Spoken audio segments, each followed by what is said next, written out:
उपमुख्यमंत्री व्हा किंवा केंद्रात मंत्री व्हा, भाजपकडून एकनाथ शिंदेंना 2 ऑफर, तर मुख्यमंत्रीपद भाजपकडेच राहणार, वरिष्ठ सूत्रांची न्यूज 18 लोकमतला माहिती।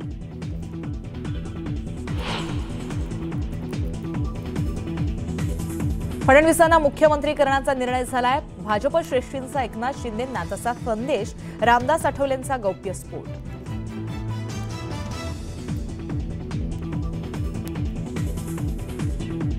बहुमत असतानाही सरकार स्थापन का नाही, संजय राऊतांचा थेट आरोप, तर तीनही पक्षांकडून रस्सीखेच सुरू आहे म्हणत राऊतांचा महायुतीवर निशाणा।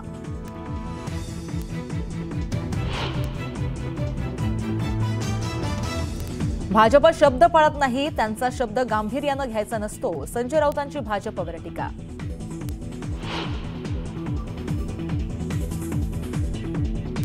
रमेश चेन्नीथलांच्या उपस्थितीमध्ये आणि पटोलेंच्या अध्यक्षतेखाली काँग्रेसच्या नवनिर्वाचित आमदारांची आज बैठकीत काँग्रेसचे ज्येष्ठ नेतेही राहणार उपस्थित, निकालाच्या पार्श्वभूमीवर करणार मंथन।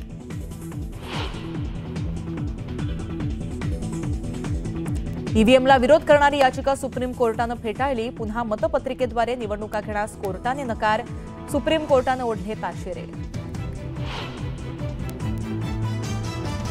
मराठा समाजाला ओबीसीतूनच आरक्षण द्या, मराठा आंदोलक जरांगे पुन्हा एकदा आरक्षणाच्या मुद्द्यावरून आक्रमक, पुन्हा एकदा उपोषणाचा दिला इशारा।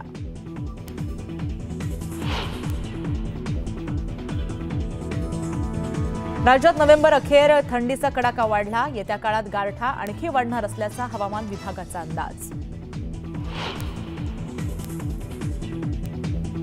जपानमध्ये पश्चिम किनाऱ्यावर 6.2 रिश्टर स्केलचा भूकंप, सुदैवाने सुनामीचा कोणताही इशारा नाही।